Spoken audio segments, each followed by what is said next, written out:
ہم عام طور پہ خیال کرتے ہیں کہ حدیث پر غور و فکر ہو رہا ہے، روایتیں ضعیف بھی ہیں، موضوع بھی ہیں، محدثین حکم لگا رہے ہیں، لیکن صحیح بخاری امت میں اس کا جو مقام ہے، سوال میرا آپ سے یہ ہے کہ کیا صحیح بخاری کی کچھ اور روایتیں بھی کبھی کسی محقق عالم نے، کسی مفسر نے، کسی محدث نے اس پر کچھ سوال اٹھایا؟ کیونکہ کہا یہ جاتا ہے کہ 3 لاکھ روایتیں تھیں، ان میں تنقیح کر کے یہ چند ہزار جمع کی گئی ہیں، نام بھی جامع صحیح ہے، تو اب کیا کبھی کسی نے صحیح بخاری کی بھی کوئی روایت رد کی ہے کیا؟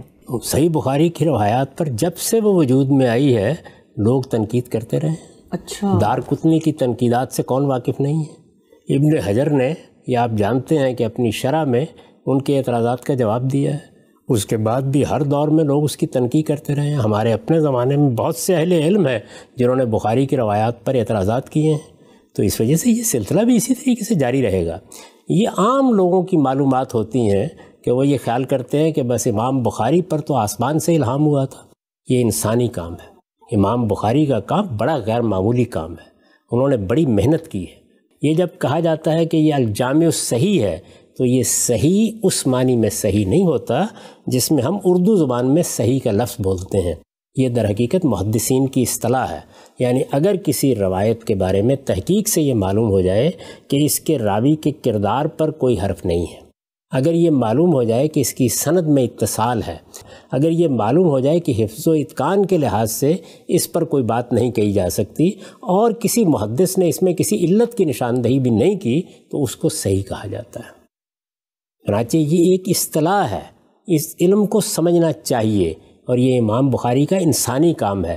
جب آپ امام بخاری کی کتاب کا اور امام مسلم کی کتاب کا مطالعہ کرتے ہیں تو آپ پر یہ حیرت انگیز انکشاف ہوتا ہے کہ اگرچہ دونوں استاد شاگرد کا تعلق بھی رکھتے ہیں، لیکن امام بخاری کی روایتوں کو بعض موقعوں پر امام مسلم نے قبول نہیں کیا۔ مسلم میں ایسی روایتیں ملتی ہیں جن کو امام بخاری نے قبول نہیں کیا، بلکہ امام بخاری کے اصول پر مسلم نے اپنے مقدمے میں بڑی سخت تنقید کی ہے اور سخت الفاظ میں تنقید کی ہے، اگرچہ وہ ان کی حد درجہ عزت کرتے ہیں، حد درجہ احترام کرتے ہیں۔ تو یہ علم کی دنیا ہے، اس میں یہ بات نہیں ہوتی کہ فلاں محقق نے کام کیا ہے تو اب اس کا حرف ہمارے لیے اللہ کی کتاب کے برابر ہو گیا ہے۔ اس طرح کی باتیں کہ یہ اللہ کی کتاب کے بعد صحیح ترین کتاب ہے، یہ محض جذبات کا اظہار ہوتا ہے، علم کی دنیا میں اس کی کوئی حیثیت نہیں ہے۔ تو بخاری کا کام بہت وسیع ہے، بہت غیر معمولی ہے، بہت قابل احترام ہے، لیکن یہ تاریخی تنقید کا کام ہے، اور یہ تاریخی تنقید ہر شخص پر ہوتی رہے گی۔ ایک دن کے لیے بھی اس امت میں یہ کام بند نہیں ہوا، یہ قیامت تک بند بھی نہیں ہوا۔